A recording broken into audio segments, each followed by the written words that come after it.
The Mark 8 Golf GTI is finally here. It's always represented that great balance between an aspirational and attainable performance car and great everyday driver. What's new about this car is the price. The Mark 7.5 Golf GTI started at about $43,000 and settled at $47,000. This new car will cost you $53,000 before on-roads. Interesting, given it's got the same chassis and the same running gear as before.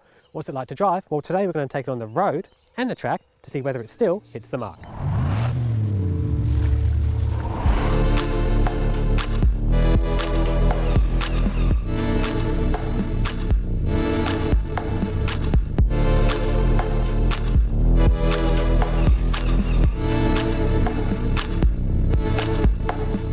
Volkswagen's designers have taken an evolutionary step with the Mark 8 Golf GTI styling. They've streamlined the look, included new daytime running lights across the grille, as well as cool hexagonal fog lights down below. Overall, I think it looks smart. What's not new is the engine. It's a carryover item from 2019 with the same power and torque outputs. Also, the chassis is fundamentally the same too. The only change there is an aluminium subframe that takes 3 kilograms off its weight.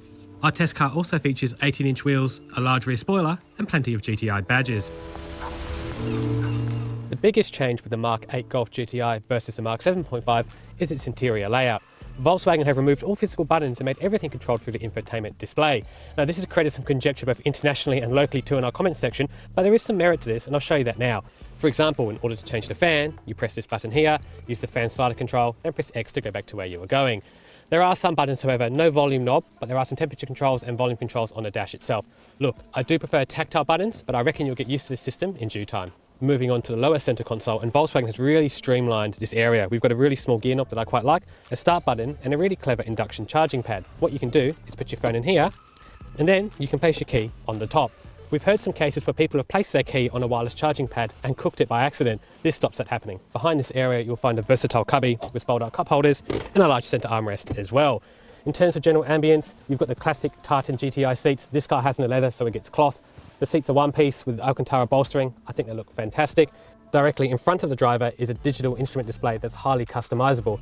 However, my biggest bugbear with this cabin comes with interacting with it, because you have to use these touch-sensitive buttons on the steering wheel. They're a little bit finicky to use and a little bit laggy to input too. I honestly reckon these are more challenging to use than the infotainment system itself. If you're looking for some practical reasons to convince your better half to buy a Golf GTI, I'll give you a couple of those now.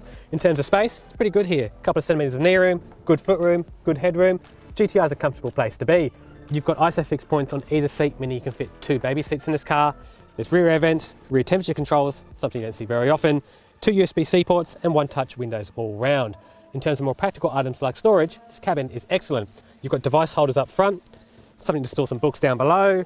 There's also an armrest with 2 cup holders and a ski flap to access the cargo area. Boot space in the back of the Mark 8 Golf GTI measures up to 381 litres, unchanged from before. We sampled the Mark 8 Golf GTI at London Raceway, a relatively new and small racetrack west of Sydney. It's only 1.4 kilometres long but has a great technical section that rewards a small and nimble car. Despite not being an outright track car like say an i30N or Renault Sport Megane, we still had a heap of fun. It's always good to drive a Golf GTI on a racetrack. Sure, it's not an outright track car, but it's a good place to explore its ability legally. And I've got to say, it does have a lot of ability. What the main difference is between the 7.5 and the 8 is a calibration on the systems that run it. The traction control is really intuitive. The ESC sort of encourages you to have a bit of fun with it. You don't find yourself driving around it, more driving with it. Another more practical version of where this electronic architecture comes to life is in terms of its adaptive dampers. This car has 15 stages of adjustment in its suspension. The old 7.5 Golf GTI had 3. That gives it a much wider breadth of ability and enables you to tailor the car to suit the scenario you're in. Given we're on a racetrack where maximum firm works really well. The Golf GTI features an electronic locking differential that helps pull it through corners. Unlike much older versions of this system, it supports heaps of grip and never really defaulted to spinning one wheel. The Mark 8 Golf GTI features the same 180 kilowatt, 370 Newton meter turbocharged 4-cylinder as it did back in 2019. 0 to 100 times have also risen, from 6.2 seconds with the previous car to 6.3 with the new Mark 8. Back on the road is a more natural habitat for a Golf GTI. Power delivery is smooth and linear. On this nice road we're on now, you can knock it back a gear. Torque is pretty much instantaneous, about 2,000 RPM.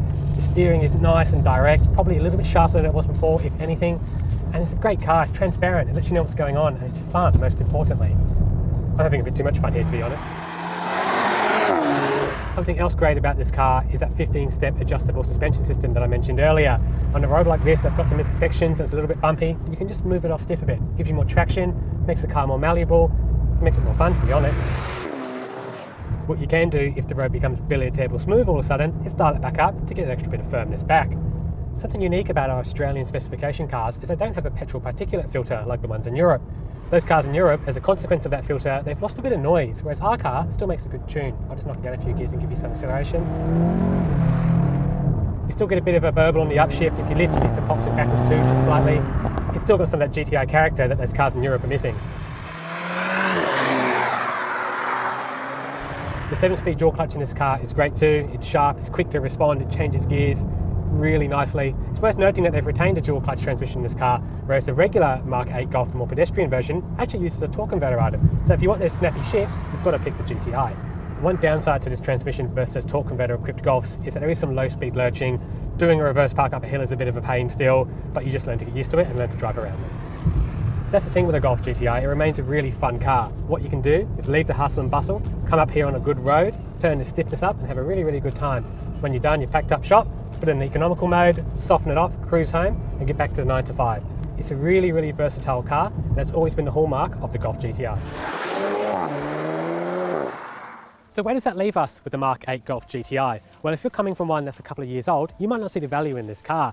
Has the same engine as before, the same chassis, and does feel the same in certain environments. If you're going to be new to the GTI brand, you're going to absolutely love it. It's still the benchmark hot hatch. It's versatile, there's heaps of performance, you can throw your kids in the back, it pretty much does everything. Another thing that's going to be interesting is when Volkswagen Australia unveils the pricing for its new Mark 8 Golf R.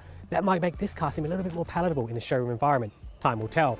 We're hoping to line up some comparisons with this Golf GTI in the near future. If there's anything else you'd like to know, let us know in the comments below. And as usual, make sure you like and subscribe to our channel.